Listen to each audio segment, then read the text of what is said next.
எந்தெந்த இடங்களை தாங்கள் தெரிவு செய்து முன்னே அரசுகளை கவிழ்த்துவோமோ அந்தந்த இடங்களை தாங்கள் அடைத்து விடுவதுதான் அவர்களின் தற்போதைய பணியாக இருக்கிறது. அதற்கு அமைவாக இப்போது அவர்கள் ஒரு ஸ்பெஷல் கிரைம் இன்வெஸ்டிகேஷன் டிவிஷன் என்று சொல்றது ஒவ்வொரு 9 மாகாணங்களுக்கும் தான் வந்த ஏர்பஸ் 320 தான் எழுந்து சென்று எல்லா பயணிகளுடனும் செல்ஃபி எடுத்ததாகவும் மக்களுடன் மக்களாக ஏதோ ஒரு வழியில் இந்த மக்களை மீண்டும் அது தங்களின் அந்த மாயைக்குள் வைத்திருக்க வேண்டும் என்பதில் இந்த அரசாங்கம் ஒரு சாதாரண கிரைமுக்கு இராணுவ புலனாய்வுத்துறையினரை இறக்குவது என்பது அது இப்ப தென் மாகாணங்களில் பிரச்சனை எழும்பாது விட்டாலும் வடக்கு கிழக்கில் அது ஒரு மிகப்பெரிய ஒரு அரசியல் பிரச்சனையாக வரும் என்று அவர்களுக்கு தெரியும். இந்தியா எத்தனையோ தடவைகள் முயன்றாலும் அதனை ஆரம்பம் தொட்டே எதிர்த்தது என்பிபி. ஆனால் இந்த தடவை அது தொடர்பாக அதனை பிற்போட்டு விட்டது இந்தியா. இந்திய இராணுவத்துக்கு எதிராக போராடிய ஒரு குழு என்றுதான் எழுதுகிறார். ஒரு கட்டத்தில் இந்தியாவுக்கு எதிராக போராடிய ஒரு குழுவை இந்தியா செங்கம்பளம் கொண்டு பீரங்கி வேட்டுக்களை வெடித்து வரவேற்றிருக்கிறது என்னும் போது இந்தியா அந்த பிராந்தியத்தில் மிக கடுமையாக பாதிக்கப்பட்டிருக்கிறது. தோட்டத்துக்கு வார குரங்க கட்டுப்படுத்த வேண்டும் என்றாலும் அமெரிக்க தூதுவர்கிட்டத்தான் போய் நிற்கிறாங்க. நீங்கள் ஒரு செய்யுங்க வந்து தேங்காய்க்கு தட்டுப்பாடு வந்தாலும் அமெரிக்க தூதுவர்கிட்ட அமெரிக்காவின் USD தான் போய் நிற்கிறாங்க. 30,000 தொன் உப்பை இறக்குமதி செய்திருக்கிறார்கள். எனக்கு அதை பார்த்ததும் அந்த செய்தியை பார்த்ததும் உப்பளம் ஆனரவு உப்பளம் வந்து சும்மாகத்தான் கிடக்கின்றது. அதில் எவ்வளவோ அபிவிருத்தியை செய்து அதில் செய்கின்ற உப்பை இலகுவாக இலங்கைக்கு போதுமாக ஆக்கலாம். ஆனால் இந்தியாவும் சரி இலங்கையும் சரி அவர்களை எந்த ஒரு துறையிலும் முன்னகர்வதற்கான தொழில்நுட்பத்தை அவர்கள் வழங்க மாட்டார்கள். அதை முன்னேற்றவும் விட மாட்டார்கள். உப்பை வெளியில் வாங்கினாலும் பரவாயில்லை, பிச்சை எடுத்தாலும் பரவாயில்லை என்றுதான் அவர்களின் கொள்கையாக இருக்கு. V-Care Hair and Skin Clinic AFT Activated Follicular Transplant என்ற அதிநவீன ப்ரொசீஜர் மூலம் பாதுகாப்பான ஹேர் டிரான்ஸ்பிளான்ட் செய்திட V-Careக்கு கால் பண்ணுங்க. அரசியலில் நகர்த்தப்படும் காய்கள், திரை மறைவில் நடக்கும் ரகசிய பீரங்கள், உலகத் தமிழர் அறிந்தேயாக வேண்டிய உண்மைகளை தேடி ஒரு உடறுப்பு.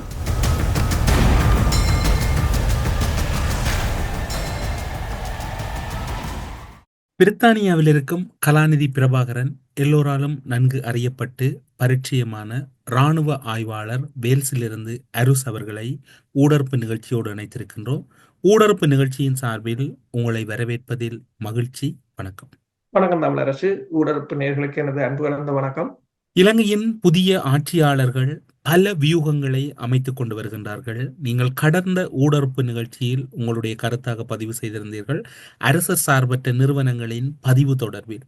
இந்த வாரத்திலும் கூட பல இராணுவம் சார்ந்திருக்கக்கூடிய வியூகங்கள் அமைக்கப்பட்டிருக்கின்றன.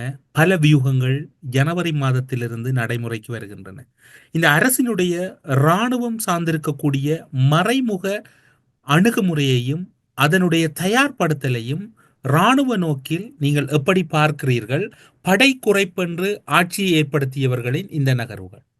இப்ப நீங்கள் பார்க்கலாம், இலங்கை எவ்வளவு தூரம்தான் பொருளாதாரத்தால் கீழே விழுந்தாலும் ஆனால் படையினரை குறைப்பதை அல்லது அவர்களுக்கு ஒதுக்கும் செலவினங்களை இலங்கை அரசு எந்த தருணத்திலும் விட்டு கொடுக்கவில்லை. அதே போல இலங்கைக்கு உதவிகளை வழங்கிய நாடுகள் கூட அந்த படை குறைப்பு தொடர்பாக அதிகம் அழுத்தம் கொடுத்ததும் இல்லை. இலங்கைக்கு ஏதோ ஒரு வகையில் இலங்கையை அதில் கண்டும் காணாமலும் விட்டது போலதான். இப்ப ஐரோப்பிய ஒன்றியம் கூட இந்த பயங்கரவாத தடுப்பு சட்டத்தை நீக்க வேண்டும், GSP+ வரிச்சலுகையை நிறுத்துவோம், அப்படி இப்படி என்று ஒரு மிரட்டலை விட்டார்களே ஒழிய அதை உண்மையை இதே சுத்தியுடன் அதை அகற்றும் வரையிலும் அதை நிறுத்தி வைத்து எதுவும் அவர்கள் செய்யவில்லை. அது ஒரு தங்களுக்கு வேண்டாத அரசு இருக்கும் போது அதனை ஒரு மிரட்டலாகவும், தங்களுக்கு வேண்டிய அரசு இருக்கும் போது அதனை விட்டு விடுவதுமாகத்தான் இருந்தார்கள். இப்போதைய அனுர அரசை பொறுத்தவரையில் அவர்கள் இந்த பிரதான நோக்கம் எல்லா தேர்தல்களிலும் வெற்றி பெறுவது, முற்று முழுதாக எதிர்கட்சிகளை இல்லாது செய்வது, தமக்கான ஒரு அரசியல் பலத்தை அல்லது பெரும் தளத்தை உருவாக்குவது, அடித்தளத்தை செம்மையாக உருவாக்குவதுதான் அவர்களின் திட்டமாக இருக்கின்றது. அப்ப அதற்கு முதற்படியாக இருக்க வேண்டியது பாதுகாப்பு, இரண்டாவது பொருளாதாரம், மூன்றாவது அரசியல் உறுதித்தன்மை. பொருளாதாரத்தை பொறுத்தவரையில் இப்போது இலங்கை அரசு பல வழிகளில் முன்னகர்ந்து கொண்டிருக்கின்றது. IMF ஆக இருக்கலாம், இந்தியாவாக இருக்கலாம், சீனாவாக இருக்கலாம் என்று அந்த பொருளாதாரத்தை ஏதோ ஒரு வழியில் தக்க வைப்பதற்கான முயற்சி. அடுத்ததாக அரசியல் என்று சொன்னால், அரசியல் உறுதித்தன்மை என்று சொன்னால் நல்லிணக்கம் என்ற ஒரு போர்வையை கொண்டு வந்திருக்கிறார்கள். நல்லிணக்கம் என்ற போர்வையில் எல்லோரும் ஒரே இலங்கையர்கள் என்று கூறுவது அது ஒரு புறம் இருக்க. இப்போது பாதுகாப்பு என்று பார்த்தால் இவர்களுக்கு தெரியும் தாங்கள் எவ்வாறு இந்த அறகலிய போராட்டத்தை எவ்வாறு மக்கள் எழுச்சியாக மாற்றி அதனை எவ்வாறு ஒரு அரசுக்கு எதிராக ஒரு மக்கள் எழுச்சி எவ்வாறு தூண்டப்படுகிறது அல்லது உருவாக்கப்படுகிறது என்று சொல்லலாம். அது அவர்களுக்கு தெரியும். அப்ப இனி தங்கள் அரசுக்கு எதிராக அவ்வாறு ஒன்று ஏற்பட்டாது இருக்க வேண்டும் என்று சொன்னால் அதற்கான முன்னெச்சரிக்கைகள் பலமாக எங்கெங்கு எந்தெந்த இடங்களை தாங்கள் தெரிவு செய்து முன்னே அரசுகளை கவிழ்த்தோமோ அந்தந்த இடங்களை தாங்கள் அடைத்து விடுவதுதான் அவர்களின் தற்போதைய பணியாக இருக்கிறது. அதற்கு அமைவாக இப்போது அவர்கள் ஒரு ஸ்பெஷல் கிரைம் இன்வெஸ்டிகேஷன் டிவிஷன் என்று சொல்றது ஒவ்வொரு 9 மாகாணங்களுக்கும் அதனை அமைக்க போகிறார்கள். அது கிட்டத்தட்ட 9 போலீஸ் டிவிஷன்களிலும் இருக்கும். அதில் நான் நினைக்கிறேன் CID-யினர் தான் அதில் அல்லது புலனாய்வுத்துறையினர் தான் அதில் பணியாற்றுவார்கள். அது காவல்துறையினரின் IGP-யின் கீழ் வந்தாலும் அதை வேறு ஒரு DIG-யின் மூலம் தான் அதை நிர்வகிக்க போகிறார்கள். அது என்ன அவை சொல்லும் போது சொல்லுகிறார்கள் என்னென்று சொன்னால் அதாவது ஆர்கனைஸ்ட் கிரைம் என்று சொல்கிறார்கள்,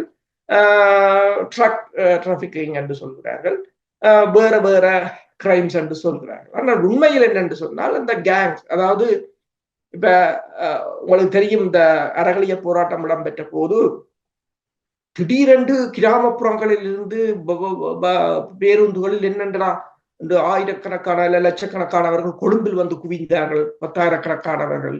அப்போது அவ்வாறு குவியும் போது புலனாய்வுத்துறை எங்கு போனது?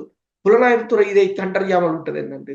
கிராமங்களில் மக்கள் ஒன்று கூடுகிறார்கள், இளைஞர்கள் ஒன்று கூடுகிறார்கள் என்னும் போது இந்த புலனாய்வுத்துறை என்ன செய்தது என்று சொன்னால் அங்கே தடுத்திருந்தால் அதை கட்டுப்படுத்திக்கலாம். அப்ப இப்ப இவர்களுக்கு தெரியும் எவ்வாறு உருவாகியது. அதாவது கிராமங்களிலிருந்து ஒரு ஒன்று கூடல் அல்லது இந்த கேங் என்று சொல்றது, அதாவது குழுமமாக யாரும் கூடினால் அதுதான் அரசுக்கு ஆபத்தாக வரும் என்று அவர்களுக்கு தெரியும். அப்ப ஒவ்வொரு மாகாணங்களையும் தங்கள் புலனாய்வுத்துறை மூலம் கண்காணித்து உடனுக்குடன் தகவல்கள் அரசுக்கு வந்து கொண்டிருக்குமாக இருந்தால் தங்கள் அரசை காப்பாற்றலாம் என்றது அவர்களுக்கு நன்றாக தெரியும். எனவேதான் இதை இப்போது உங்களுக்கு தெரியும், வெளிநாட்டு தலையீடுகளை தவிர்க்கும் முகமாக NGO-க்களை ரிஜிஸ்டர் பண்ண வேண்டும் என்று நாங்கள் கடந்த முறையும் கதைத்திருந்தோம். அதை கொண்டு வந்திருந்தார்கள். இந்த வாரம் இப்போது இந்த 9 புதிய புலனாய்வு பிரிவுகளை அமைக்கப் போகிறார்கள் 9 மாகாணங்களிலும்.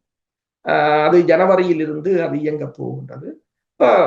அனுரகுமார திசாநாயக்க அரசை பொறுத்தவரையில் அந்த பாதுகாப்பு தொடர்பில் அவர்கள் கடும் அக்கறை செலுத்துகிறார்கள். என்னென்று சொன்னால் தங்கள் அரசை காப்பாற்றுவதற்கான அத்தனை முயற்சிகளையும் செய்வது மட்டுமல்லாது எதிர்த்தரப்பை ஒரு எழும்ப விடாத, அதாவது எந்த ஒரு நடவடிக்கையிலும் அவர்கள் எழும்ப விடாத ஒரு முயற்சியை தான் பார்க்கலாம். ஏனென்று சொன்னால் இது பாதுகாப்பு அரசியல் வழிகளிலும் இப்போது நீங்கள் கொழும்பு பத்திரிகைகளை பார்க்கலாம். அதாவது உள்ளூராட்சி தேர்தலில் மீண்டும் NPP பாரிய வெற்றியை எடுக்கும் என்ற ஒரு கருத்துப்பட எல்லோரும் எழுதி கொண்டிருக்கிறார்கள். இந்தியாவுக்கு போய் வந்த அனுரகுமார திசாநாயக்காவும் தான் வந்த ஏர்பஸ் 320-ல் தான் எழுந்து சென்று எல்லா பயணிகளுடனும் செல்ஃபி எடுத்ததாகவும் எழுதி கொண்டுதான் இருக்கிறார்கள். அப்ப அது மக்களுடன் மக்களாக ஏதோ ஒரு வழியில் இந்த மக்களை மீண்டும் அது தங்களின் அந்த மாயைக்குள் வைத்திருக்க வேண்டும் என்பதில் இந்த அரசாங்கம் தெளிவாக இருக்கின்றது. 3 விடயங்கள்: ஒன்று அரசியல், பாதுகாப்பு, அடுத்தது பொருளாதாரம். நீங்கள் இப்போது குறிப்பிட்டீர்கள் மாகாணங்களுக்கு இடையில் குறிப்பாக 9 மாகாணங்களிலும் விசேட புலனாய்வு கட்டமைப்பு ஒன்று அமைக்கப்படுகின்றது என்று. இது நேரடியாக போலீஸ் திணைக்களகத்தின் கீழ் இந்த மேற்பார்வை அல்லது இந்த புலனாய்வு நடவடிக்கை இருக்க போகின்றதா, அல்லது முப்படைகளின் முக்கியஸ்தராக இருக்கக்கூடிய ஜனாதிபதியின் பாதுகாப்பு பிரிவின் கீழ் இந்த விசேட செயலணி உருவாக்கப்பட்டிருக்கின்றது? இதை என்னென்று சொன்னால், அதாவது பொதுமக்கள் பாதுகாப்பு அமைச்சகம் தான் இதனை ஒழுங்கு செய்கின்றது. அந்த பொதுமக்கள் பாதுகாப்பு அமைச்சகத்தின் கீழ் வருகின்றது. ஆனால் தற்போதைய நிலையில் அவர்கள் காவல்துறையை தான் அதற்கு நியமித்திருக்கிறார்கள், காவல்துறையின் அதிகாரத்தின் கீழ். என்று சொன்னால் தற்போது ஒரு போர் இடம்பெறாத நேரத்தில் அவர்களை இதை ஏனென்று சொன்னால் அடுத்தது இராணுவ புலனாய்வு துறையை அமைப்பது என்பது அது பிரச்சனை என்று சொன்னால் அது இந்த செய்தி மிக பாரிய அளவில் ஊடகங்களை ஆக்கிரமித்துவிடும்.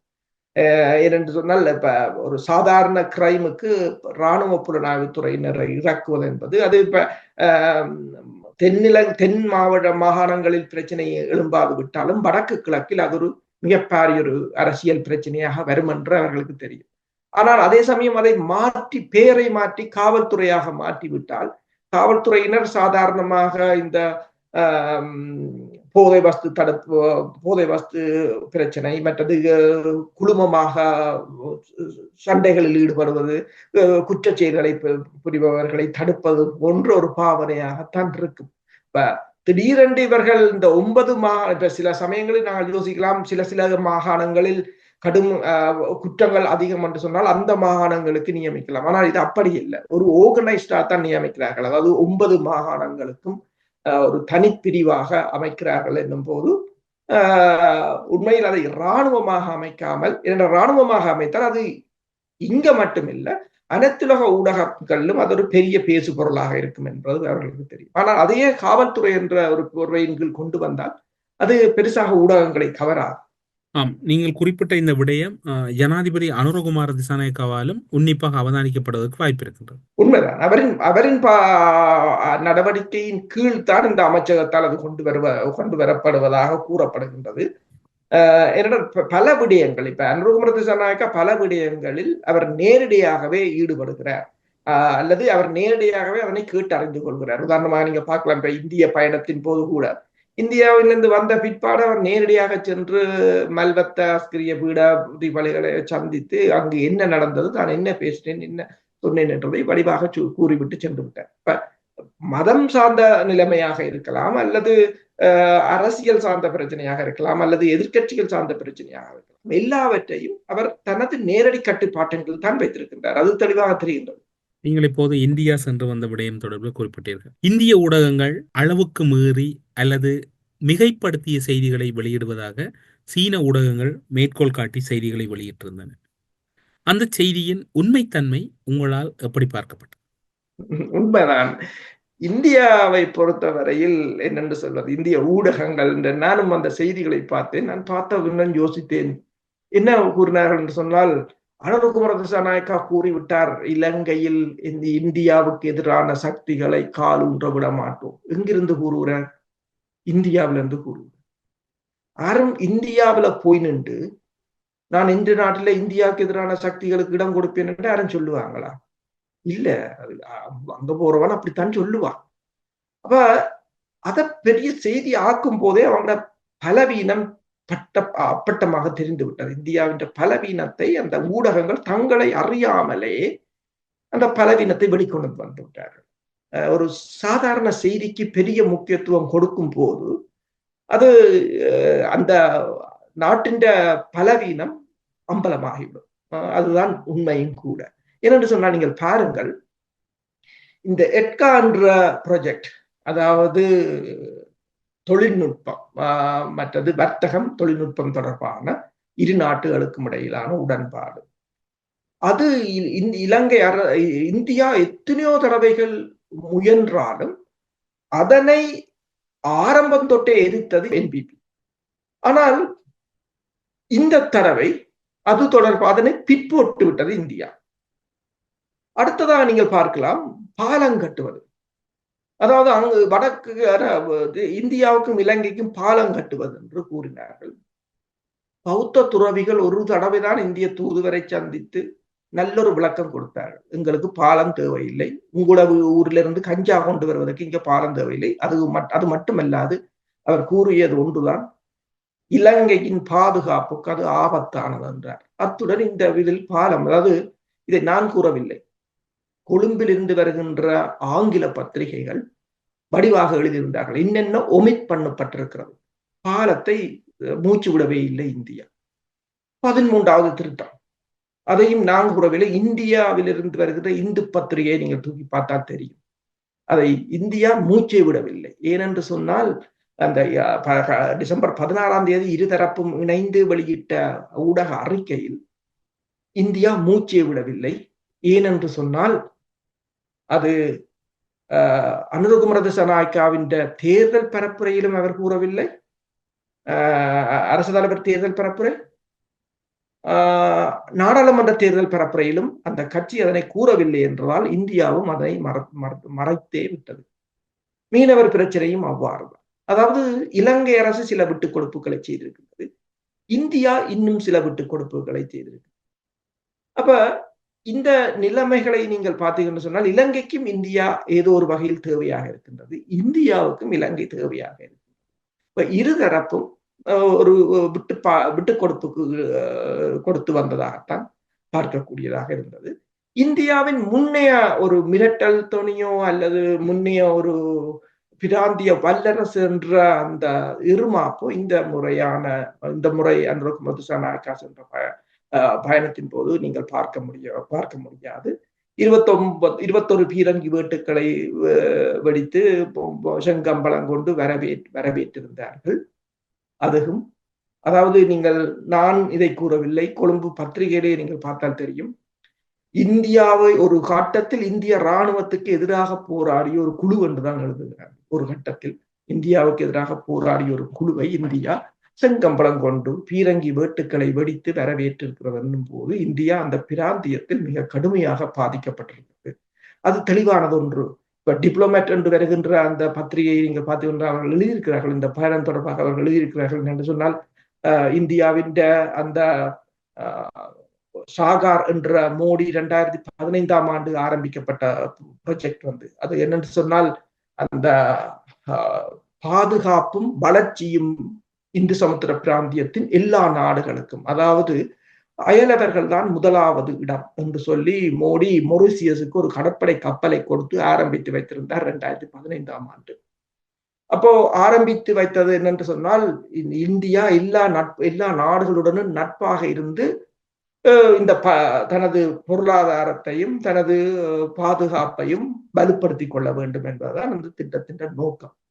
ஆனால் அந்த திட்டம் ஆரம்பிக்கப்பட்ட பிற்பாடு நடந்தவையெல்லாம் உங்கள் எல்லோருக்கும் தெரியும். மாலத்தீவு கையை விட்டு போனது, பங்களாதேஷிலிருந்து கசினா தப்பியோடினார், பாகிஸ்தான் அது இந்தியாவுக்கு ஏற்கனவே எதிர்ப்பு, இப்போது நேபாளம் BRIல சைன் பண்ணாமல் இருந்தது. கடந்த இந்த மாதத்தின் முதல் வாரம் நேபாள பிரதமர் சீனாவுக்கு ஓடிட்டார். அங்கே பார்த்தா சீனா எல்லாம் முழுக்க எதிராகத்தான் இருக்கிறார்கள். ஆக ஒன்றை ஒன்று தப்பி பிழைத்திருப்பது இலங்கை. இந்தியாவுக்கு வேற வழி இல்லை என்ற ஒரு நிலைதான் இந்தியாவுக்கும் இருக்கின்றது. எனவேதான் நீங்கள் பார்க்கலாம், 13வது தமிழர் தரப்பு கூறியது போல, தமிழர் தரப்பு தங்கள் பிரச்சனை இந்தியா கதைக்கும் என்று எதிர்பார்த்தது போல இந்தியா எதுவும் செய்யவில்லை, திரும்பியும் பார்க்கவில்லை. அதை நான் கூறவில்லை, இந்து பத்திரிகையின் 10 எழுத்தாளர் தெளிவாக குறிப்பிட்டிருக்கிறார். தமிழர்களுக்கு இந்தியா என்ன செய்திருக்கிறது இந்த பயணத்தின் போது என்று திரும்பியும் பார்க்கவில்லை. தமிழர்களை இந்தியா மட்டும் திரும்பி பார்க்கவில்லை, இங்கு கூட பிரித்தானிய அரசு இந்த 10ஆம் தேதி இடம்பெற்ற அனைத்துலக மனித உரிமைகள் தினத்தில் இந்த பிரித்தானிய அரசு இலங்கை மீது தடையை கொண்டு வரும், அழுத்தத்தை கொண்டு வரும் என்று கூறியிருந்தார்கள். அதற்காக செயற்படுவதாகவும் பல அமைப்புகள் இங்கே கூறுகின்றது. பிரித்தானியாவும் திரும்பி பார்க்கவில்லை. என்னென்று சொன்னால், அதே போல சுமந்திரனும் சாணக்கியனும் போய் இலங்கையில் இருக்கின்ற ஐக்கிய நாடுகள் சபையின் தூதுவரை சந்தித்திருந்தார்கள். அவரிடம் கேட்டார்கள், இந்த ஐக்கிய நாடுகள் சபையின் அடுத்த அமர்வில் இந்த சாட்சியங்களை சேகரிப்பது, அதனை கொண்டு விசாரணைகளை நடத்துவது என்ன மாதிரி போகுது என்று அவர் கூறியிருந்தார். அடுத்த வருடமும் நாங்கள் இன்னொரு வருடம் கொடுக்க போகிறோம், எங்களுக்கு நேரம் போதாது, அதை சேர்க்க முடியவில்லை, சேர்ப்பதற்கு காலம் போதாது என்று விட்டார்கள். அப்ப 2025 செப்டம்பர் மாதமும் இன்னொரு வருடம் இலங்கைக்கு ஐக்கிய நாடு சபை கொடுக்க போகுது. ஒன்றுதான் தெரிகிறது, இந்த 15 வருட தமிழர் மக்களின் அரசியல் ராஜதந்திர நகர்வுகளின் முடிவு என்னென்ற சொன்னால், இந்த உலகப்பந்தில் இருக்கின்ற ஐக்கிய நாடுகள் சபையின் அங்கத்துவமா இருக்கின்ற 194 நாடுகளில் எல்லா நாடுமே புறக்கணிக்கப்பட்ட ஒரு இனமாக தமிழ் மக்களை மாற்றி இருக்கிறார்கள். இந்த 14 வருடம் அவர்கள் செய்த அரசியல் ராஜதந்திர பணி, சிறப்பான பணி. அந்த சிறப்பான பணியை இந்த அமைப்புகள் எல்லோருமாக சேர்ந்து இந்த பக்கத்தில் இருக்கிற இந்தியாவும் மதிக்கவில்லை, பிரித்தானியாவும் தூக்கி எறிந்து விட்டது, ஐக்கிய நாடுகள் சபையும் சொல்லிவிட்டது. இப்ப நீங்கள் யோசிக்கலாம், இங்கே கூடுற மாதிரி ஐக்கிய நாடுகள் சபைக்கு நான் நேரம் கொடுக்க வேணும், காலம் பத்தாண்டு. புச்சா பகுதியை நீங்க பார்க்கலாம். புச்சாவில நான் சொல்றது உக்ரைன். அரசு அவர்களே, நீங்கள் கூறிய ஒரு விடயம் உண்மையில் வேடிக்கையா இருக்கின்றது. கடந்த காலங்களில் ஒவ்வொரு காலகட்டத்திலும் இலங்கை அரசுக்கு கால அவகாசம் வழங்க வேண்டும் என்று கூறிய சுமந்திரன் இப்போது இலங்கை அரசாங்கத்தின் மீது இலங்கை மக்கள், அதாவது ஈழத்தமிழர்கள் விடயத்தில் கரிசனையோடு நடந்து கொள்கின்றார். இன்னும் ஒரு கேள்வி இருக்கின்றது. கடந்த காலங்களில் அதே சுமந்திரன் தான் கூறியிருக்கின்றார், மக்களால் நிராகரிக்கப்பட்டவர்களை சர்வதேச ராஜதந்திரிகள் சந்திக்க மாட்டார்கள், மக்கள் பிரதிநிதிகளை சந்திப்பார். உங்களுக்கு தெரியும், சுரேஷ் பிரேமச்சந்திரன் நிராகரிக்கப்பட்ட போது ஊடக பேச்சாளர் பதவி பொறுப்பிலிருந்து நீக்கப்பட்டதே வெற்றி பெற்றவர்கள் தான் ஊடக பேச்சாளராக இருக்க முடியும் என்று. இராணுவ விடயங்களுக்கு அப்பால் நீங்கள் ஐக்கிய நாடுகள் மனித உரிமைகள் சபையை கூறியதால் கூறுகின்றேன், அவர் நாடாளுமன்ற உறுப்பினராக இருந்தபோது பல வியாக்கியானங்களை கூறியவர் இன்று தோல்வியுற்றவராக சர்வதேச ராஜதந்திரிகளை சந்திக்கின்றார். அது எந்த அளவில் ஒரு செல்லுபடியானது ஒன்றாக இருக்கும்? அது அந்த மக்களால் நிராகரிக்கப்பட்ட என்கின்ற பொருள் கூடல் அல்லவா ராஜதந்திர ரீதியில் கூறப்படும். அதற்கு இணையாக சாணக்கியனை கூட்டி சென்றால் அது சமன் செய்யப்பட்டு விடும். உண்மைதான். என்னன்னு சொன்னால், சிலருக்கு பதவியில் இருக்கும் போது தாங்கள் செய்வது தெரியாது, பதவியில் இருந்து தூக்கி எறிந்த பிற்பாடுதான் ஏதாவது ஒன்றை செய்ய வேண்டும், அல்லது தங்கள் மீது ஒரு கவனக்குவிவு ஏற்பட வேண்டும் என்பதற்காக செய்வதுதான் இது. இதை நீங்கள் பெரிதாக எடுக்க வேண்டாம். அவர் ஏதோ தமிழ் மக்கள் நன்மையில் அல்லது தமிழ் மக்களுக்கான ஒரு விசுவாசத்தில் போய் சேர்ந்ததாக நீங்கள் கூற வேண்டாம். இப்ப திமுக அரசை பாருங்கள். திமுக அரசு இந்தியாவில் இருக்கும் போது, அவர்கள் எதிர்கட்சியாக இருக்கும் போது தமிழ் மக்களை பற்றி பெரிதாக கதைப்பார்கள், பாசம் எல்லாம் பொங்கி வழியும். ஆனால் அவர்கள் ஆளுங்கட்சியாக இருக்கும் போது அவர்கள் திரும்பியும் பார்க்க மாட்டார்கள். அது வளமையானது ஒன்று. அதே போன்ற ஒரு நிலைமைதான் இப்போது. இவர்கள் என்னென்று சொன்னால், இப்போது பதவியிலும் இல்லை. அப்போ இப்போ போய் ஐக்கிய நாடுகள் சபையின் இலங்கைக்கான வதிவிட பிரதிநிதியை சந்தித்திருக்கிறார், அதாவது தேடி சென்று சந்திக்கிறார் நிலைக்கு வந்திருக்கிறார் என்றுதான் அதன் அர்த்தம். தேடிச் சென்று சந்திக்கின்ற போது, மக்களால் நிராகரிக்கப்பட்ட ஒருவரை சர்வதேச ராஜதந்திரிகள் சந்திக்கின்ற போது அது முக்கியத்துவம் வாய்ந்தது ஒன்றாக இருப்பதற்கு வாய்ப்பு இருக்குமா என்பதுதான் அடுத்த வினா. உண்மைதான். என்னென்று சொன்னால், இப்ப நீங்கள் பார்க்கலாம், என்னென்று சொன்னால், இந்த உலக ஒழுங்கில் அவர்கள் தங்களுக்கு யார் தேவையோ அவர்கள் பதவியில் இருந்தான, பதவியில் இல்லாவிட்டாலும் அவர்கள் இலகுவாக அவற்றை முன்னுக்கு கொண்டு வருவார்கள். உதாரணமாக நீங்கள் பாருங்கள், சிரியாவில் இடம்பெற்றது அல் ஜொலானி. அவரை பொறுத்தவரையில் அமெரிக்கா அவரின் தலைக்கு $10 மில்லியன் அறிவித்திருந்தது. இன்று அவரை போய் பிரித்தானியா ராஜதந்திரிகள் சந்திக்கிறார்கள், பிரான்ஸ் ராஜதந்திரிகள் சந்திக்கிறார்கள், அமெரிக்க ராஜதந்திரிகள் ஓடி போகிறார்கள். அப்போ நிருபர்மார் கேட்டார்கள், அப்போது 10 அவரை காட்டி தந்தால் $10 மில்லியன் கொடுப்பீங்கள் என்றீங்கள், அது என்ன மாதிரி என்று சொன்னால், வெள்ளை மாளிகை பேச்சாளர் வெக்கமே இல்லாம சொல்கிறார், அது இப்பவும் அப்படித்தான் இருக்கு. இப்பயும் அப்படி அவரை காட்டி தந்தால் $10 லட்சம் என்று சொன்னால், இப்ப அவரை நீங்கள் தானே போய் சந்திக்கிறீர்கள். அப்ப இதே ஒரு நிலைமைதான். அப்ப அவர்கள் தங்கள் நலன்களுக்காக பதவியில் இருக்கிறார், பதவியில் இல்லை என்றது இல்லை. யார் மேற்குலக நாடுகளுக்கு விசுவாசமாக இருக்கிறார்களோ அவர்களை வைத்து தங்கள் அந்த இனத்தை அவர்கள் பிரதிநிதித்துவப்படுத்துவதாக காட்டுவார்களே தவிர. இப்ப நீங்க பாருங்கள், 2 சம்பவங்கள் இடம்பெற்றன, இல்ல 3 சொல்லலாம். ஒன்று, சிரியாவில் அரசு கவிழ்ந்தது, அதே சமயம் ஏமன் அரசும் கவிழ்ந்தது, அதே சமயம் தென் ஆப்பிரிக்காவின் அரசு தலைவரும் கவிழ்ந்தார். ஆனால் இது பெருசாக பேசப்பட்டது. சிரியாவில் அசாத் ஓடியதுதான் பெரிதாக பேசப்பட்டது. ஏமன் அரசு 23ஆம் தேதி தேர்தல் நடக்க போகுது. ஏமன் அரசு கவிழ்ந்தது கூட யாருக்கும் தெரியாது பெரும்பாலான நாட்களுக்கு. அதுதான் தங்கள் பிரச்சாரத்துக்காக எது எது முக்கியமானதோ அதுதான் மேலே கொண்டு வரப்படுமே தவிர இதில் பதவியில் இருக்கிறார், பதவியில் அது மேற்குலகம் தாங்கள் நினைத்தால் அவரை தூக்கும், நினைக்கவில்லை என்று சொன்னால் கீழே தள்ளுவார்கள். அது அவர்களின் பாலிசி. இப்போது இன்னும் ஒரு விடயம் கூறப்படுகின்றது. நீங்கள் பார்த்திருப்பீர்கள், இந்தியாவின் பாதுகாப்புக்கு அச்சுறுத்தல் இடமளிக்கப் போவதில்லை என்று அனுரகுமார இந்திய விஜயத்தின் போது குறிப்பிட்டார். அவர் குறிப்பிட்டு வந்தவுடனேயே இந்தியாவினுடைய பயணம் முடிவிட்ட உடனேயே சீனாவினுடைய மிக முக்கியத்துவம் வாய்ந்த தூதுக்குழு ஒன்று இலங்கை வந்திருந்தது. மக்கள் விடுதலை முன்னணியின் பொதுச் செயலாளர் டெல்வின் சில்வாவை சந்தித்த மறுகணம் இந்தியாவிலிருந்து வருகிற ஜனாதிபதி நேரடியாக அந்த தூதுக்குழுவை சந்தித்தார். இந்தியாவில் பல உத்தரவாதங்களும் பல விட்டுக் கொடுப்புகளோடும் பயணித்த இரண்டு தரப்புகளையும் உடனடியாக சீனா சந்தித்திருந்தது. ஆய்வு கப்பல் வருவது தொடர்பில் குழு அமைப்பது என்று வெளிவார அமைச்சர் விஜித ஹேரத் அவர்கள் குறிப்பிட்டிருக்கின்றார். எங்கோ ஒரு இடத்தில் ஏதோ ஒரு விடயம் மறைக்கப்படுகின்றது அல்லது ஏதோ ஒரு விடயம் தவிர்க்கப்படுகின்றது. உங்களுடைய பார்வை எப்படி இருக்கின்றது? இலங்கையை பொறுத்தவரையில் இலங்கை இந்தியாவை ஒருபோதும் பெரிசாக தூக்கி சுமக்காது. அது இந்தியாவுக்கும் தெரியும். இந்தியா இறுதி வரை இந்தியா போராடுகிறது என்றுதான் நாங்கள் அதனை எடுத்துக்கொள்ளலாம்.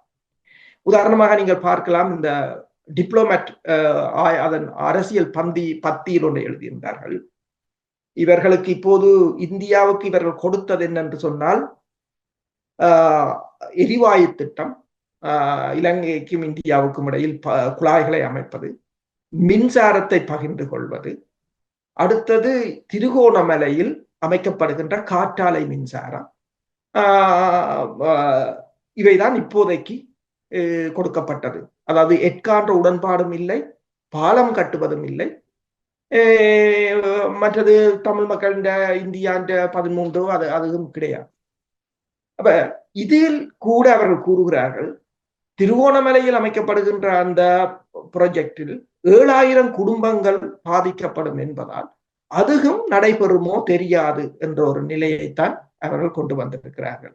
இப்ப என்னென்று சொன்னால் கூடுதலாக இந்த இலங்கை இந்தியாவை ஏமாற்றுவதாகத்தான் அந்த பொருள்பட எழுதியிருக்கிறார்கள். இப்ப சீனாவின் வருகையை பார்த்தது என்று சொன்னால் அவர் வந்த போது கூட அவர் ஒன்றை கூறியிருக்கின்றார், இந்த அம்பாந்தோட்டை துறைமுகத்தை சுற்றியுள்ள பகுதிகளில் வர்த்தக பொருளாதார மையங்களை அமைத்து உலகின் கவனத்தை ஈர்ப்பது. அதே நேரம் இந்தியாவில் வந்த உடனே அனுரகுமார திசாநாயக்கா அந்த சீன தூதுக்குழுவுடன் கேட்டது ஒன்றுதான், நீங்கள் ஆரம்பித்து விடுபட்டு நிற்கின்ற திட்டங்களை உடனடியாக அமுல்படுத்துங்கள் என்றுதான் கேட்டிருந்தார் முதலாவதாக. அது ஒரு முக்கியமான. அடுத்தது ஆய்வு கப்பல் தொடர்பாக சீன தூதுக்குழு இப்போதும் பேசி இருக்கின்றது இலங்கை அரசு. இலங்கை அரசு இப்போது என்னென்றால் இந்த ஜனவரி மாதத்துடன் அந்த ரணில் விக்ரமசிங்கா கொண்டு வந்த தடை முடிகின்றது. அப்ப இவர்கள் கூறியிருக்கிறார்கள் சொன்னால் ஆய்வு கப்பல் வருவது பிரச்சனை இல்லை, ஆனால் அதனால் பக்கத்து நாடுகளுக்கு எதுவும் பாதிப்பு ஏற்படாதவாறு அதனை அது தொடர்பாக ஒரு தூதுக்குழுவை அமைக்க போகிறேன் என்று சொல்லுகிறார்கள். அதாவது எஸ்ஓபி என்று சொல்றது ஸ்டாண்டர்ட் ஆபரேட்டிங் ப்ரொசீஜர். அப்ப எஸ்ஓபி இருக்காண்டு கேட்டதுக்கு இன்னும் அது எஸ்ஓபி இல்லை, பட் நாங்கள் இந்த தூதுக்குழு விரைவாக அதனை செய்துள்ளோம். அப்ப மறக்கவில்லை. அதாவது சீன கப்பல் ஆய்வு கப்பல்களுக்கு தாங்கள் அனுமதியை வழங்க மாட்டோம் என்று இலங்கை அரசு மறுக்கவில்லை. ஆனால் அதற்கான தூதுக்குழுவை அமைப்போம், அந்த கப்பல் வருவதற்கு அனுமதி வழங்குவோம் என்ற ஒரு தொனியில் தான் பேசியிருக்கிறார்கள். அடுத்ததாக இப்போது நாங்கள் கதைத்துக் கொண்டிருக்கிற நேரம் கூடி சீனாவின் மருத்துவ கப்பல் இலங்கையில் தங்கி நிற்பதாகத்தான் கூறப்படுகின்றது. இப்ப அம்பாந்தோட்டை துறைமுகத்தை பொறுத்தவரையில் உங்களுக்கு தெரியும், அம்பாந்தோட்டை துறைமுகத்தை சீனா இப்போது வந்த தூதுக்குழுவும் கூட அதனை கூறியிருக்கின்றது. அந்த அம்பாந்தோட்டை துறைமுகத்தின் சுற்றி இருக்கின்ற பொருளாதார மையத்தை வலுப்படுத்துவதாகத்தான் அது தெரிவித்திருக்கின்றது. அந்த தூதுக்குழுவின் வருகை என்னென்று நீங்கள் பார்த்தீங்கன்னா, அனுரகுமார திசாநாயக்கா சீனாவுக்கு போவதற்கு முன்னரான ஒரு ப்ரிப்பரேஷன் என்று சொல்ல, அதாவது முன் தயாரிப்பு பணிகள் என்று சொல்லும்போது என்ன பேச போகிறோம், இதை அங்கு போய் கலைக்க போகிறார்கள் என்பதை அவர்கள் முன்கூட்டியே ஒரு பிளான் பண்ண போகிறார்கள் என்றதான் தெளிவாக தெரிகிறது. இப்ப நீங்கள் பார்த்தீங்கன்னு சொன்னால் சீனாவுக்கு அவர்கள் போயிட்டு வந்த பிற்பாடு இன்னும் முக்கிய தகவல்களை நாங்கள் பெற்றுக்கொள்ளலாம். நீங்கள் இப்போது ஆய்வு கப்பல் தொடர்பில் குறிப்பிட்டீர்கள். இந்தியாவிடம் இருக்கக்கூடிய ஒரு அச்சம் அல்லது இந்தியா விரும்பாத ஒரே விடயம், சீனாவின் உளவுத்துறை இலங்கைக்குள் ஊடுருவி இருக்கலாம் அல்லது இலங்கையிலிருந்து இந்தியாவை நோட்டமிடலாம் என்கின்ற அச்சம். இந்தியா சீனா இடையில் எப்படியாக எல்லைகளில் பரஸ்பரம் உறவுகளை பரிமாறினாலும் நல்லுறவை கட்டியெழுப்பினாலும் இலங்கை என்று வருகின்ற போது இந்தியாவுக்கு இயல்பில் ஒரு பதட்டம் இருக்கின்றதா? இந்தியாவின் மனநிலை இப்போது வரைக்கும் அதே அளவில் தான் இருக்கின்றதா? தன்னுடைய எல்லைகளில் ஒரு மனநிலையும், இலங்கை என்று வருகின்ற போது அதி உச்சமான பதட்டத்தையும் இந்தியா கொள்கின்றதா? அது நாங்கள் ஏற்கனவே நாங்கள் கதைத்ததுதான். இந்த உலக ஒழுங்கில் நீங்கள் அதை பாதுகாப்பு இந்தியாவுக்கு பதட்டம் என்றெல்லாம் நாங்கள் பதட்டம் அடைய தேவையில்லை. சுருக்கமாக சொல்ல போனா பொருளாதார பிரச்சனை. உலகத்திலேயே மிகப்பெரிய சனத்தொகையினர் கொண்ட நாடு என்று நாங்கள் எங்களை தட்டி சொல்லிவிட்டோம். இந்த அவ்வளவு சனத்தொகைக்கும் சாப்பாடு போட வேண்டும். அதான் இந்த பிரச்சனை. இப்போது அமெரிக்கா அடிச்ச அடியே கிட்டத்தட்ட $150 பில்லியன் காலி அதானி குரூப் இந்தியாண்ட பொருளாதாரத்தின் ஒரு முக்கியத்துவம் அதானி குரூப். இப்ப அந்த அடிதான் இப்ப அனுரகுமார திசாநாயக்காவுடன் இந்தியா அவ்வளவு தூரம் பணிந்து போவதற்கு. நீங்கள் ஒரு புகைப்படம் ஒன்று வெளிவந்திருந்தது, நீங்கள் வேணுமென்றால் கொழும்பு பத்திரிகைகள் தூக்கி பாருங்கள். அனுரகுமார திசாநாயக்கா சைன் பண்ணுகிறார் இருந்து அதற்கு பக்கத்தில் மோடி என்ன நிலையில் நிற்கிறார் என்றதை நீங்கள் பார்த்தீங்கன்னா தெரியும். நீங்கள் அதற்கு முதல் போன வருடம் நான் ஒரு புகைப்படம் வெளிவந்திருந்தது. சீன அதிபரை அமெரிக்க வெளிவார அமைச்சர் அந்தோனி பிளிங்கன் சந்தித்த போது அந்தோனி பிளிங்கன் பாடி லாங்குவேஜும் சீன அதிபர் பாடி லாங்குவேஜையும் போட்டிருந்தார்கள். எவ்வாறு என்று அதை பார்க்கும்போது ஓரளவு புரிந்துவிடும் அரசியல் எல்லாமே எந்த அளவுக்கு இருக்கிறது என்று சொல்லி. அப்ப இப்ப இந்தியாவுக்கு பிரச்சனை என்னன்னு சொன்னால் பாதுகாப்பு இல்லை. இப்ப நீங்கள் கூறியது போலதான் அங்க எல்லையில் இருக்கிறார்கள். அங்க எல்லையில இப்ப நீங்கள் பாத்தீங்கன்னா அனுரகுமார திசாநாயக்கா போயிட்டு வந்த பிறகு இந்தியாவின் தேசிய பாதுகாப்பு ஆலோசகர் அஜித் டோவல் சீனாவின் வெளிவார அமைச்சரோட நிற்கிறார். அதுல சந்திச்சு பேசிக்கொண்டு நிற்கிறார். இப்ப ஆய்வு கப்பல் தொடர்பாக இலங்கை ஒரு குழு அமைக்கிறது என்றைக்கு இந்தியா அந்த பிடியை கொஞ்சம் விளக்கி விட்டதுன்றதுதான் அதன் அர்த்தம். ஏனென்றால் ரணில் விக்ரமசிங்க முற்றாக தடை செய்திருந்தார். இப்போது அந்த தடை இல்லை, அவங்க குழு அமைக்கிறது என்று தான் சொல்லி இருக்கிறாங்க. அப்ப என்னென்று சொன்னால் இந்தியாவின் முக்கிய பிரச்சனை அவர்கள் சும்மா பேசுகிறார்கள். அதாவது தமிழ் மக்களை அல்லது ஏமாற்றுபவர்களை ஏமாற்றுவதற்காக பாதுகாப்பு அப்படி எப்படி என்று அங்க நீங்கள் 2 இராணுவ தளபதிகளும் கிஃப்ட் கொடுத்து கொண்டாடுகிறீர்கள் அந்த எல்லையில். பிறகு இங்க நின்று பாதுகாப்புன்றது அப்படியானது இல்லை. இப்ப இங்க இருக்கிற மீன் பலத்தை சீனா தமிழர்களுக்கு ஏதாவது தொழில்நுட்பத்தை கற்றுக் கொடுத்து அல்லது இலங்கைக்கு தொழில்நுட்பத்தை கற்றுக் கொடுத்து இலங்கை அதனை கையகப்படுத்தி விட்டால் அந்த பிழைப்பு போடும். அடுத்ததாக உலகிலேயே அதிக வளங்களை அதிக அளவில் ஆய்வு செய்யப்படாத இடம் கடலடி தளம்தான். எத்தனையோ கோடிக்கணக்கான கனிம வளங்கள் அங்குதான் பொதிந்து கிடக்கின்றன. உங்களுக்கு கோபோல்ட் மலை தெரியும். அந்த கோபோல்ட் மலையை கண்டுபிடித்தது சீனாவின் ஆய்வு கப்பலும் ருகுணு பல்கலைக்கழகம் என்றான். அவங்கெல்லாம் அதை கண்டறிந்தது. அப்ப அவங்கெல்லாம் இலங்கையை அதை இந்தியாவுக்கு எதிராக இலங்கையை தூண்டிவிட்டு அதை எடுக்க பண்ணியது. அது இந்தியாவுக்கு போயிருக்கும் என்று சொன்னால் இந்தியாவுக்கு மிகப்பெரிய ஒரு வரப்பிரசாசமாக இருந்திருக்கு. இப்ப இந்தியா அதனை இழந்து விடுவோமோ என்ற ஒரு நிலையில் இருக்கின்றது. இன்னும் சீனா கப்பல்கள் வந்தால் என்னென்னத்தை எல்லாம் கண்டுபிடித்து தங்களுக்குரிய வளங்கள் போய்விடுமோ என்ற நிலைமைத்தான் இந்தியா இருக்கின்றது. முற்றுமுழுதாக பார்த்து போனால் பாதுகாப்பு என்பது ஒன்றும் இல்லை என்று சொன்னால் பாதுகாப்பு இப்போது எந்த உலகத்திலும் பாதுகாப்பு என்பது இப்ப பாத்தீங்கன்னு சொன்னால் புதிஸ் அமைப்பினர் அடிச்ச பாலஸ்டைன் 2 என்ற ஏவுகணை, ஹைப்பர்சோனிக் ஏவுகணை, இஸ்ரேலின் அரோ வான் எதிர்ப்பு ஏவுகணையாக இருக்கலாம், டேவிட் ஸ்லிங் வான் எதிர்ப்பு ஏவுகணையாக இருக்கலாம், பேட்ரியாட் ஏவுகணையாக இருக்கலாம், எல்லாவற்றையும் கடந்து சென்று டெல் அவிவ்ல விழுந்திருக்கின்றது. போது சின்ன நாடுகள் கூட பெருமளவான தொழில்நுட்பத்தை கொண்டிருக்கின்றன. சீனாவை பொறுத்தவரையில் சேட்டலைட் இமேஜ்கள் ஊடாக இலகுவாக இந்தியாவின் எந்த மூலையில இருக்கிற எண்ணத்தையும் தற்போதைய தொழில்நுட்பத்தில் இலகுவாக கண்டறிந்து விடுவார்கள். முன்னே காலம் போல் ஒரு புலனாய்வுத்துறையை இறக்கி பருத்துறை கடல்ல இருந்து இங்கிருந்து அங்க பார்த்து அங்கிருந்து இதை சொல்லி சொல்ல வேண்டிய தேவை இல்லை. இன்னும் இந்த இந்தியா இதனை எத்தனை காலத்துக்கு சொல்ல போகிறது, எத்தனை காலத்துக்கு தமிழ் மக்கள் இதனை நம்ப போகிறார்கள் என்றது பிரச்சனை. ஆனால் தமிழ் மக்களும் பெருசாக இதை எடுத்துக் கொள்ள மாட்டார்கள் என்றுதான் நான் நினைக்கின்றேன். இந்தியாவின் இந்த பிரச்சனை என்னவென்று சொன்னால் ஏதோ ஒரு வழியில் தாங்கள் இந்த வளங்களை கொள்ளையடிப்பதற்கு அதனை சீனாவை ஒரு வில்லனாக காட்டுவது. ஒரு சினிமா படம் மாதிரி தான். உங்களுடைய கருத்தின் அடிப்படையில் அனுரகுமார திசாநாயக்கவுடன் கிட்டத்தட்ட அந்த புகைப்படத்தின் காட்சிகளை பார்க்கின்ற போது மோடி அடிபணிந்தார் அல்லது சரணடைந்து விட்டார் அல்லது இரண்டு பேரும் ஒரு விட்டுக் கொடுப்புக்கு தயாராகி விட்டார்கள் என்று பார்க்கலாம். உண்மைதான். நான் அந்த படம் ஒன்று கருத்தை சொல்கின்றது. அடுத்ததாக நீங்கள் இந்திய ஊடகங்கள் சொன்ன கருத்துக்களை பார்க்கும்போது ஒரு சிறிய செய்தியை அவர்கள் இந்த அளவு பெருசாக ஊதி பெருப்பிக்கின்ற போதே விளங்க வேண்டும் எவ்வளவு தூரத்துக்கு அவர்கள் அடிபணிந்து விட்டார்கள் அல்லது வீக்காகி விட்டார்கள் என்பது தெளிவாக வேண்டும். இலங்கை அரசு அமெரிக்காவை தெளிவாக கையாளுகின்றது. அமெரிக்க தூதுவர் தான் எல்லாமாக இருக்கிறார்கள். அதாவது தோட்டத்துக்கு வார குரங்க கட்டுப்படுத்த வேண்டும் என்றாலும் அமெரிக்க தூதுவர்கிட்டத்தான் போய் நிற்கிறாங்க. நீங்கள் வந்திருக்க செய்யுங்க உண்டு. தேங்காய்க்கு தட்டுப்பாடு வந்தாலும் அமெரிக்க தூதுவர்கிட்ட அமெரிக்காவின் யூஎஸ்டிட்டு தான் போய் நிற்கிறாங்க. தென்னைய வளத்தை இருக்கா செய்து தருவீங்களோன்னு சொல்லி. இப்போ அவங்க வெளிநாடுகளை கொண்டு எவ்வாறு அதனை பயன்படுத்த வேண்டும் என்பது மட்டுமல்லாது இப்படி ஒரு நாடுகளை பயன்படுத்தும் போது பக்கத்தில் இருக்கிற அது யாரை பயன்படுத்துறாங்க? உலக வல்லரசு. உலக வல்லரசு என்றால் அதுவும் அமெரிக்காவை பொறுத்தவரையில ஒவ்வாறான வல்லரசு என்று எல்லாருக்கும் தெரியும். அடாவடிதான் என்னன்னு சொன்னால் இஸ்ரேல்ல நடக்கிறது தெரியும் தானே. அப்ப அப்படி ஒரு வல்லரசிட்ட தேங்காய்க்கும் குரங்க கட்டுப்படுத்துறதுக்கும் போறாங்கள் என்று சொன்னால் பக்கத்துல இருக்கிற வல்லரசுக்கு பிரச்சனையா தான் இருக்கும். அப்ப அவனோட நீ சண்டைக்கு போயிடாதுன்ற ஒரு நிலைமைக்கு இந்தியா இறங்கி வந்துட்டு.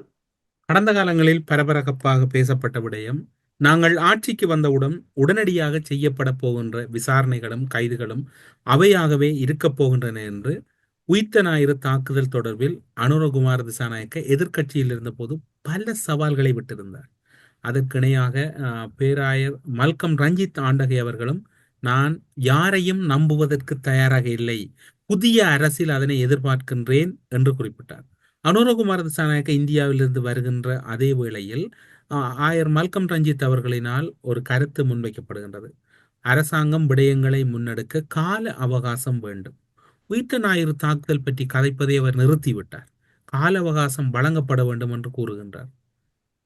ஒரு இராணுவ ரீதியாக இந்தியாவுக்கு விஜயம் மேற்கொண்டார். இவருடைய கருத்து இப்படி இருக்கின்றது. இப்போது உயிர்த்த ஞாயிறு தாக்குதலில் ஈடுபட்டவர்கள் தொடர்பில் அனுரகுமார கதைப்பதையே நிறுத்திவிட்டார். அல்லது அனுரவின் கட்சியில் இருக்கக்கூடிய அத்துணை பேரும் அந்த விடயங்களை கதைப்பதில்லை. 3 விடயங்கள் இதற்குள் இருக்கின்றது. இராணுவ ரீதியாகவும் புலனாய்வு ரீதியாகவும் உங்களுடைய நோக்கு நிலை என்னவாக இருக்கு? இலங்கையில அஸ்திரிய பீடம் மல்வத்த பீடம் விட மல்வத்த பீடத்துக்கு அடுத்ததாக மிகப்பெரிய ஒரு அரசியல்வாதி என்றது மல்கம் ரஞ்சித் தான். அவர் தனக்கு வழங்கப்பட்ட தொழிலை விட அரசியல் தொழிலைத்தான் அவர் அதிகம் நேசிப்பதும் அதிகம் பயன்படுத்துவதும் அரசியல் தொழில்.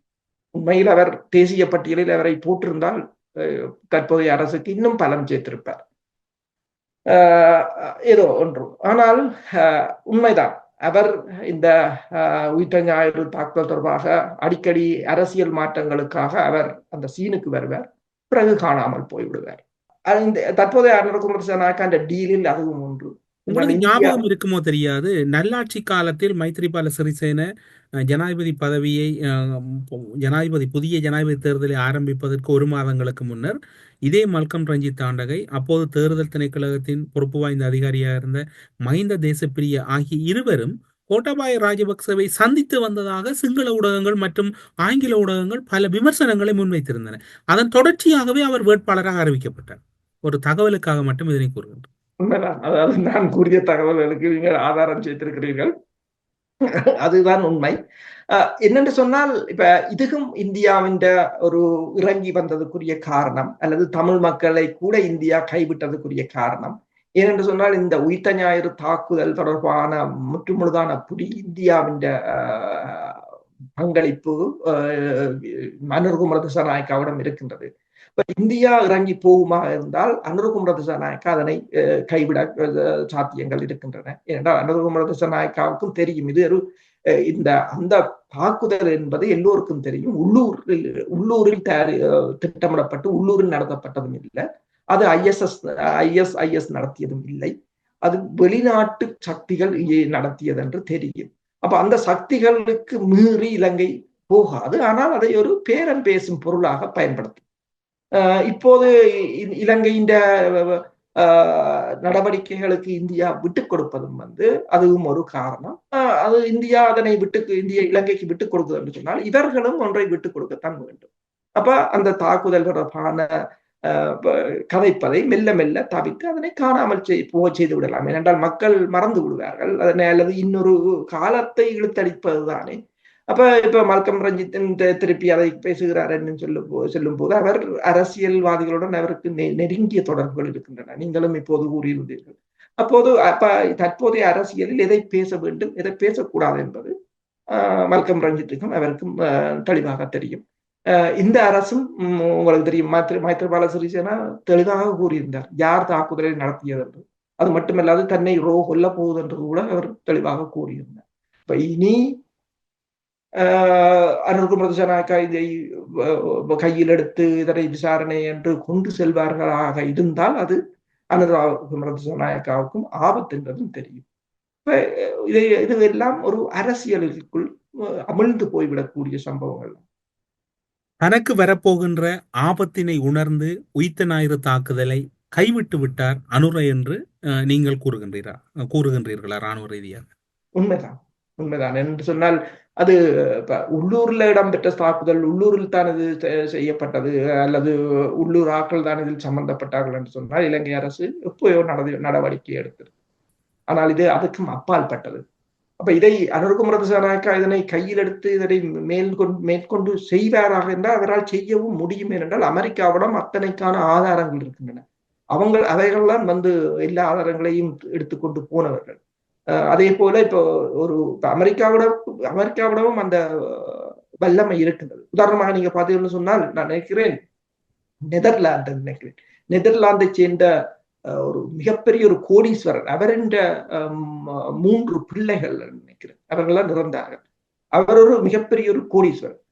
அவரால் இலகுவாக வழக்கை போட முடியும், இலகுவாக இதனை மேற்கொண்டு நகர்த்த முடியும். ஆனால் எதுவுமே நடக்கவில்லை என்னும் போது ஏதோ ஒரு டீலுக்கு எல்லா தரப்பும் அமுங்கி போயிருக்கிறது, அல்லது ஒரு மிரட்டல் இதை பயன்படுத்தி பல அந்த ஜியோபொலிட்டிக்ஸ் என்ற பூகோள அரசியலில் இந்த சம்பவத்தை வைத்து சில தரப்புகள் கட்டுப்படுத்தக்கூடிய ஒரு நிலை இருப்பதால் அது அப்படியே தான் இருக்கும். அது பெருசாக பேசுவார்கள். ஒவ்வொரு தடவைகளும் அரசியலுக்கு தேவைப்படும் போது இந்த பிரச்சனை வரும், அதன் பிற்பாடு அமுங்கி போய்விடும்.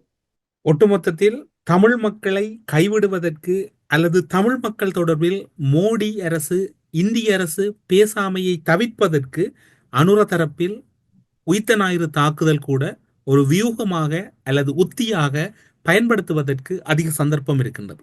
உண்மைதான். என்னென்று சொன்னால் இப்ப உங்களுக்கு தெரியும், பிரித்தானியாவிடம் கூட இலங்கை சுதந்திரம் அடைந்த பிற்பாடு பிரித்தானியாவிடம் அதாவது இலங்கையிலிருந்து கொண்டு செல்லப்பட்ட அந்த செல்வங்களை நாங்கள் அப்படியே விட்டு விடுகிறோம், ஆனால் மலையக மக்களின் பிரச்சனையில் பிரித்தானியா தலையிடக்கூடாது என்பதை இலங்கை அரசு பெற்றுக்கொண்டது.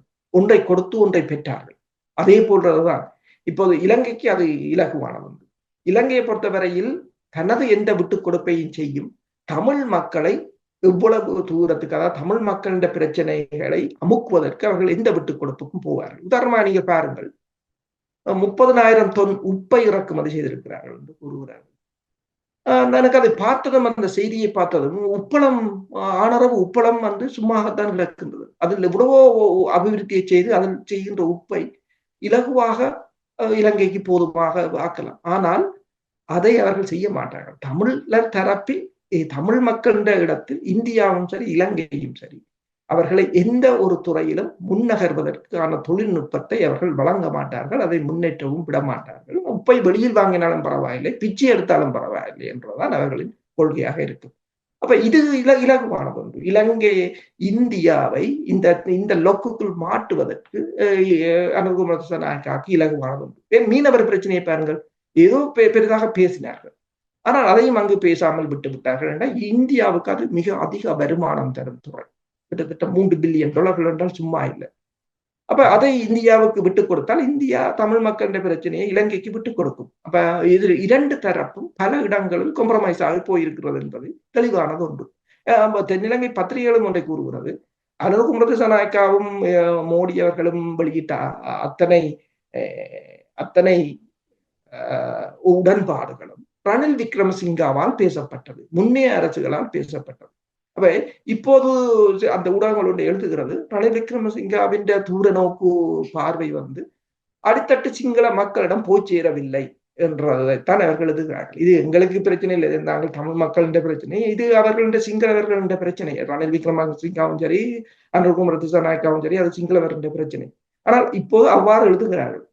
அந்த ஜாயிண்ட் ஸ்டேட்மெண்ட் என்று சொல்கின்ற அதில் கூட அது கூட பழையவைதான், அதில் ஒன்றும் புதிதாக இல்லை. இருந்தாலும் பழையவையாக இருந்ததில் கூட பலவற்றை கைவிடப்பட்டதாகத்தான் கூறுகிறார்.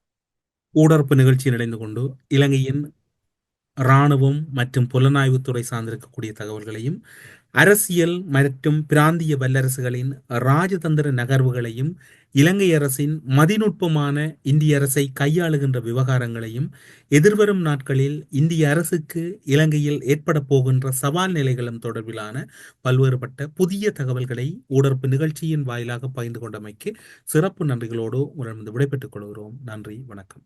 நன்றி, வணக்கம். அரசியலில் நகர்த்தப்படும் காய்கள், திரைமறைவில் நடக்கும் ரகசிய பீரங்கள், உலகத் தமிழர் அறிந்தேயாக வேண்டிய உண்மைகளை தேடி ஒரு ஊடறுப்பு.